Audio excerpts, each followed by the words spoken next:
Namaskar and I welcome all of you to my YouTube channel. Students, today also I am going to solve two problems from NSLAT Physical Science 2025 question paper. Problem number 1. First, let me read the problem. Examine the following statements of assertion and reason and select the correct answer from the codes given below. Assertion: to make a divide by 8 counter, 4 flip-flops are required. Reason: a divide by 2 counter could be made from a single flip-flop. Codes: option A, both assertion and reason are true. Option B, both assertion and reason are false. Option C, assertion is true but reason is false.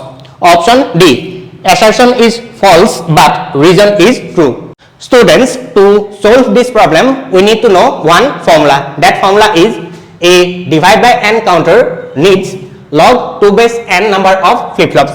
So, আমি যদি এই ফর্মুলাটো জানো তেতিয়া হলে assertion আৰু reason true নে false easily determine কৰিব পাৰিম. So, assertion টো কি কৈছে? To make a divide by 8 counter, 4 flip-flops are required. So, ইয়াত number of counters দিছে n equal to 8. So, number of flip-flops হ'ব number of flip-flops required log 2 base 8. So, log 2 base 8 এটুকে আমি লিখিব পাৰো log 2 base 2 cube. So, এটো যদি আমি simplify কৰো তেতিয়া আমি পাম কি 3 log 2 base 2 log 2 base 2 value সদায় 1. So, ইয়াৰ পৰা আমি ইনফৰমেশন পাইছো to make divide by 8 counter we need total 3 number of flip-flops, not 4 number of flip-flops. So, assertion is false. ঠিক আছে? So, আমাক লাগিব 3টা number of flip-flops. Reason: a divide by 2 counter could be made from a single flip-flop. এই statement correct হয় কাৰণ ইয়াত কৈছে কি number of counters n equal to 2. So, number of flip-flops required log 2 base 2. So, log 2 base 2 value সদায় 1 হয়. So, reason is true. ঠিক আছে? So, আমি যদি এতিয়া analysis কৰো চাৰিটা কোড তেতিয়া আমি ক'ব পাৰো যে assertion is false but reason is true. So, here the correct answer is option D. Next, question number 2. So, এইটো questionত total 4টা statement দিছে এই statement কিটা true নে false determine কৰি উলিয়াব লাগে. So, statement A টোত কৈছে কি curl of A is equal to minus of Laplacian of A plus gradient of divergence of A. So, A to statement true karon from vector calculus we know that curl of A is equal to gradient of divergence of A minus Laplacian of the vector field A. So, A statement of correct. Next statement B, if f equal to this one then curl of f equal to this one. So, আমি এটো check কৰি চাও. So, ইয়াত দিত হৈছে given f equal to twice xy plus z cube into I cap plus x square z cap plus 3x z square k cap. So, therefore,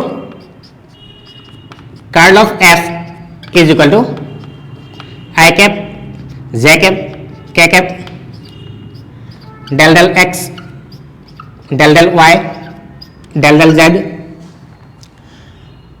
twice xy plus z cube x square 3x z square. So, ইয়াৰ ডিটাৰমিনেন্ট লব লাগিব. So, এটো যদি আমি calculate কৰো তেতিয়া হলে পাম I cap this one del del y of 3x z square. So, ইয়াত y নাই গতিকে 0 হল minus del del z of x square. So, এটো 0 পাম minus z cap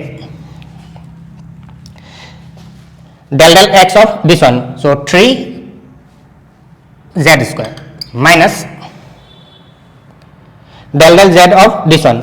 So minus 3z square plus k cap. So k cap যদি হয় এটো del del x of x square মানে twice x minus del del y of this one. So minus twice x. So এটো যদি আমি solve কৰো তেতিয়া হলে পাম curl of f equal to 0, but according to this question the curl of f equal to this one. So a statement of false. ঠিক আছে next statement C, curl of gradient of phi is equal to constant. এই statement actually false হয় হ'ব লাগিছিলে curl of gradient of scalar function is 0. actually constant নহয় constant বুলি কলে 1 2 3 বুজাব পাৰে কিন্তু এটো ভ্যালু সদায় 0 হয় সো এই স্টেটমেন্টটো ফলস হ'ব ঠিক আছে নেক্সট স্টেটমেন্ট ডি এই ভেক্টৰ দুটা মিউচুয়ালি পাৰপেন্ডিকুলাৰ হয় নে নহয় চেক কৰিব লাগে সো এটো চেক কৰিবলৈ হলে we have to determine the dot product of a and b. If dot product of a and b is 0 then it will imply that both the vectors are mutually perpendicular. So আমি এটো calculate কৰো now let us calculate the dot product of a and b vectors. So dot product উলিয়ালে আমি পাম a dot b is equal to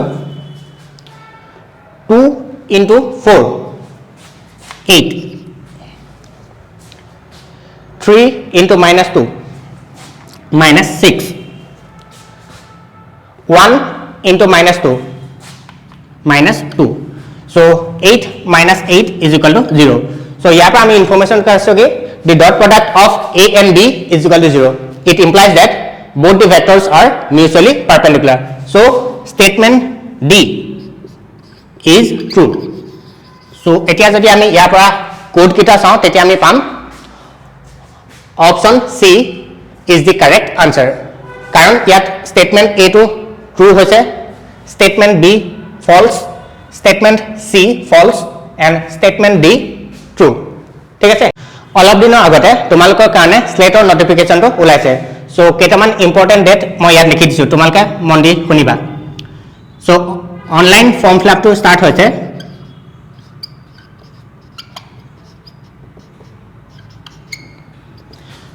21/11/2025 ৰ পৰা 05/01/2026 এটো হল online form fill up so পেমেন্টৰ কাৰণে লাষ্ট ডেটটো দিছে